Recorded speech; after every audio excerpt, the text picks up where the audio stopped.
Karibuni na ujambo ndugu mtazamaji pia msikilizaji wa Kuna Nini News. Leo ni siku ya Jumatano ya tarehe Oktoba 22 mwaka wa 2025. Haya ni matangazo yetu ya asubuhi.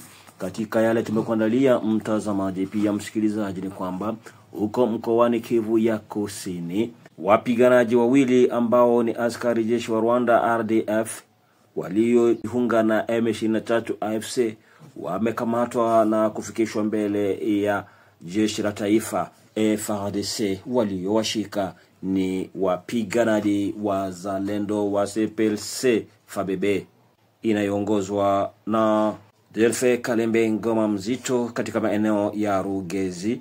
Nao walifikishwa mbele ya maafisa wa kijeshi wa FARDC tarehe Oktoba 20, yani mapema wiki hii.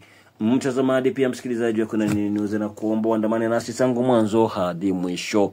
Lakini usisahau wewe ambao bado hujasubscribe, yani kujabone, huo ni muda wako. Tafadhali usikose kujabone, usikose kulike, usikose kuacha comment yako na kutuandikia mahali ulipo, na kwa mwisho usikose kushare, yani kupartage, kuwasambazia wengine. Huo utakuwa ni mchango wako mkubwa kwetu na itatupelekea sisi kuja kesho kwa kishindo zaidi. Mtazamaji pia msikilizaji wa Kuna Nini News, habari tulizo nazo kwa sasa zasema kuwa wapiganaji wawili ambao ni wa jeshi la Rwanda RDF walipelekwa kwenye uongozi wa kijeshi kwenye jimbo la 33 maeneo ya mkoa wa Kivu ya Kusini.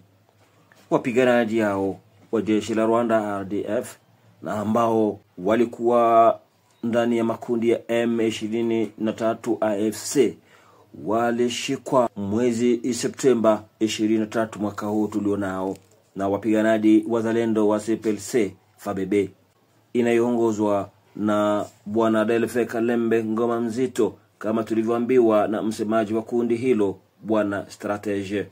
Na ni siku ya tarehe Oktoba 20 mwaka 2025 ndiyo walipelekwa kwenye uongozi wa jeshi la FARDC katika mji wa Uvira.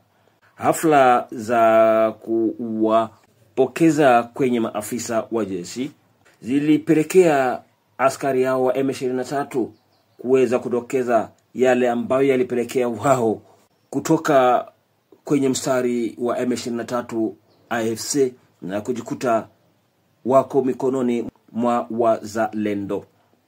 Wapiganaji hao wamesema wamechoshwa na mateso wanaoyapata misituni, ikiwa sasa ni miezi 8.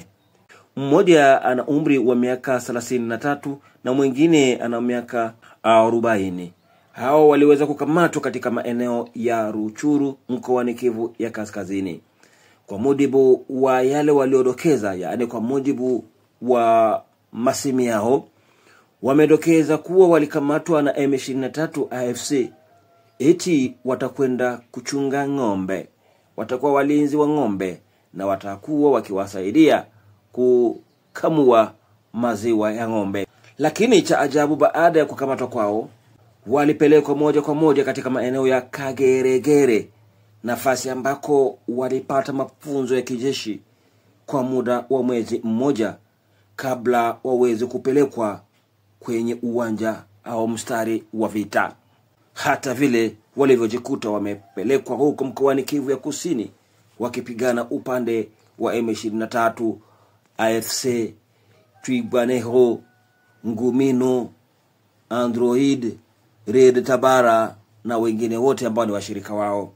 Bwana Strategie ambaye ndiye msemaji wa kundi hilo la Biloze Bishambuke, huyu amesema ikiwa wamewachukua wapiganaji hao na kuwapeleka kwenye jeshi la taifa wakiwa wenye kuwahifadhi vilivyo, ni kutokana na sheria za haki ya kihutu kwenye nyanja za kimataifa.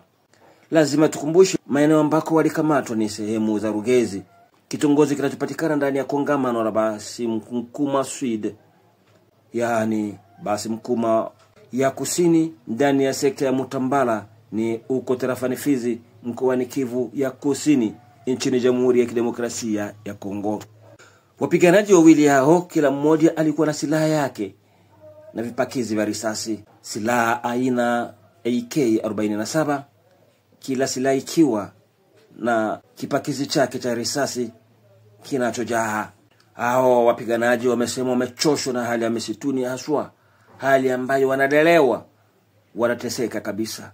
Miezi 8 walioimaliza au kuifanya porini bila kuhudumiwa vilivyo, waliamua waondoke kabisa na kuachana na mpango wa uvamizi wa nchi ya Jamhuri ya Kidemokrasia ya Kongo, haswa wakikataa kuwatumikia nchi za magharibi ambao mradi walionao ni kuigawa nchi ya Jamhuri ya Kidemokrasia ya Kongo. Wapiganaji hao wawili wamesema.